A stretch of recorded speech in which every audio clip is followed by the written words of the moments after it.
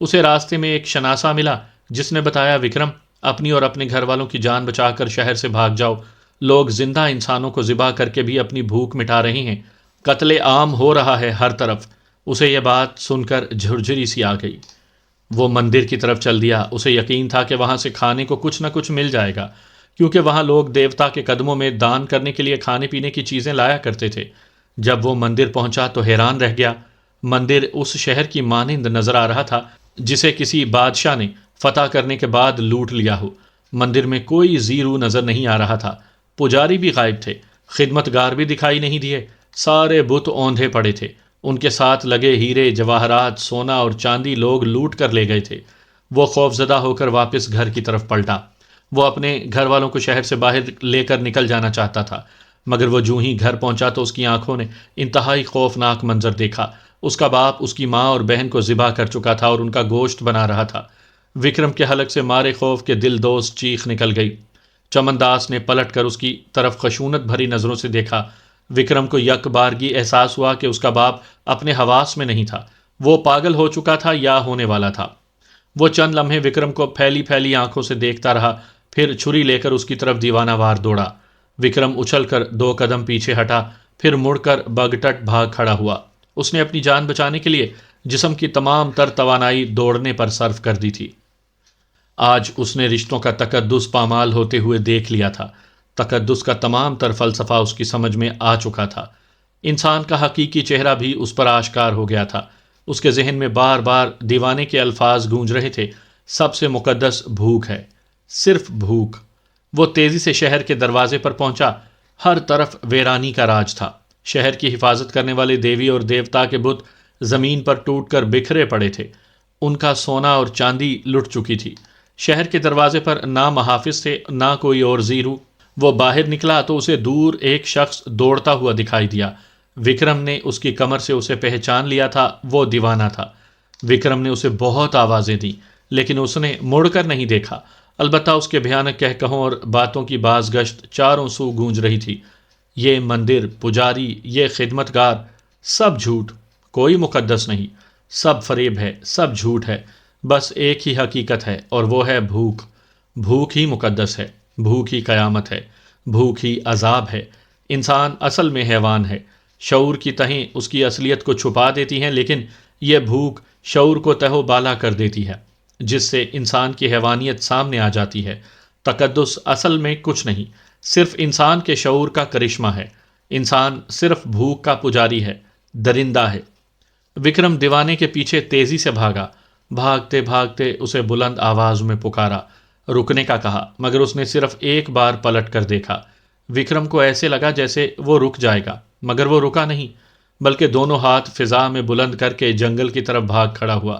وہ بھاگتے ہوئے کہہ رہا تھا، بھاگو بھاگو، زندگی بچاؤ، زندگی مقدس ہے، سب بھوک کے بیٹے ہیں، بس بھوک ہی مقدس ہے۔ وکرم کی سانس بری طرح پھول چکی تھی۔ دوڑنا ممکن نہیں رہا تھا۔ وہ رک کر ہانپنے لگا۔ دیوانہ جھاڑیوں میں گم ہو چکا تھا۔ عقب میں قدموں کی آہٹ ابھری۔ اس نے گردن موڑ کر اپنے پیچھے دیکھا۔ راستے پر 3-4 ہڈیوں کے پنجر ہاتھوں میں برچیاں لیے دوڑے چلے آ رہے تھے۔ وہ سمجھ گیا کہ اس کی ہڈیوں سے چپکا ہوا ماس ان قحط کے ماروں کو اپنی جانب بلا رہا ہے۔ اس نے رہی سہی طاقت جمع کی اور دیوانے کے نقشے پا پر جھاڑیوں میں گھس گیا۔